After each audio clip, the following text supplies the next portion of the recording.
All right, second piece of section 1 is again that continuous random variable idea again. So a continuous random variable x takes on all values in an interval of numbers. The probability distribution is described by a density curve, which again, remember, density curve, if I have a histogram, okay, what we did to create a density curve again is we draw a nice little line, a curve that would kind of represent what was going on, and the big thing again was that the area underneath it was 1. Okay. Ties in with again discrete random variables, my distribution, all my probabilities had to add to 1. So now the probability of any event then is the area under this curve and above the values of x that make up this event. So I'm going to take this one, bring it down here a little bit. Okay. And so what I want to know is if, let's say, it goes from 0 up to, say, 10. And I want to know what's the probability that x is less than 5.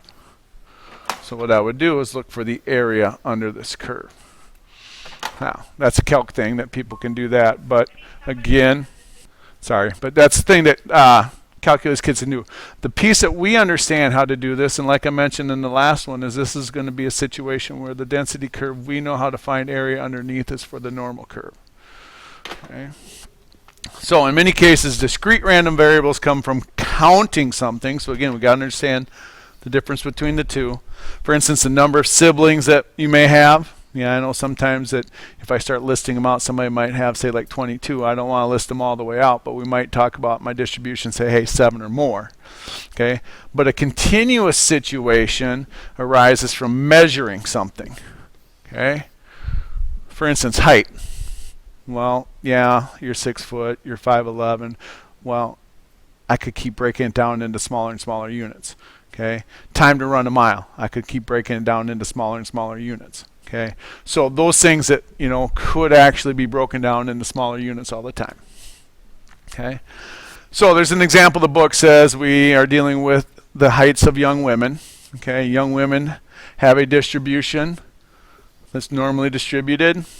Okay, with a mean of 64 again and a standard deviation 2.7. That's what that information or notation again represents. So what's the probability a randomly chosen young woman has height between 68 and 70? One of the things that we want to get into a habit again is writing probability statements. Now, we're considering this a random variable again. Random variable x. Okay. X, describe it, height of young women. Okay. Now, it doesn't really matter if I include the equal signs or not, because just to quickly remind you again, okay, we have a normal distribution. We'll talk about drawing them out. The probability that x equals 65 is 0. Okay, number of reasons. If we talk about the area under a curve, the area of a line is 0, has no width. But the idea again, when we talk about those percentiles, we're talking about the percent below or the percent above. We never worry about the percent at. Okay? So it doesn't matter which type of sign we have there. But again, the idea when we get into these is that you want to definitely remember to draw a picture. So there's my mean of 64. I want to know what's the probability somebody falls between 68 and 70 inches in height. Okay. Now, again, this is all review. Okay. This is finding our z-scores. So what I want to look at again, how we calculate z-scores. It's always my observation minus my mean divided by my standard deviation. Okay. And so when I do that again, make sure when you get your numerator, you hit enter, then you divide. Now, 1.48, we want to go to 2 decimal places, remember. Then we would do the same thing for the 70. Okay. Go to my standard normal probability sheet, look for the proportion that falls below 68, proportion that falls below 70, and then again it's your big one minus your small one.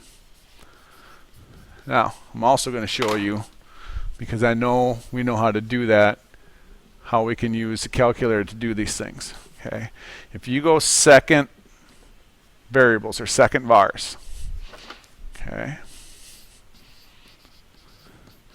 and you look above it, what it talks about are some different distributions that we're going to use.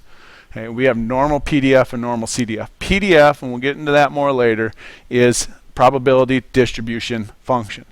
What PDF stands for is what's the probability of an exact value. Okay, we're not going to use that here. We're going to use CDF, which is cumulative. We're going to add them up. Okay, so I'm going to use number 2.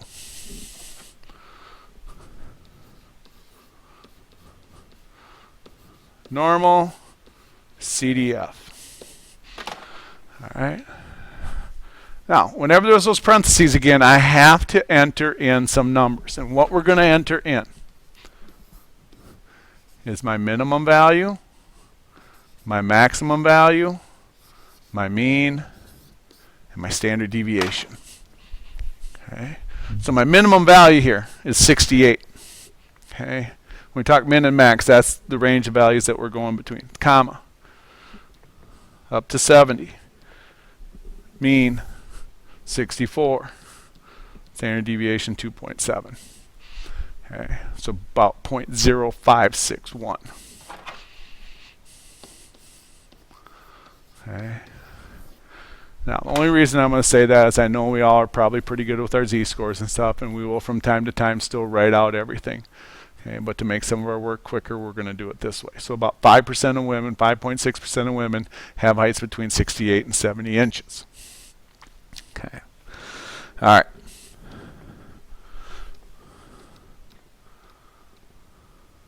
And that pretty much takes care of your continuous random variables. Okay, so one of the things you may want to do is go back to chapter 2 if you're unsure of some of your situations with your z-scores. Okay, just kind of a reminder again.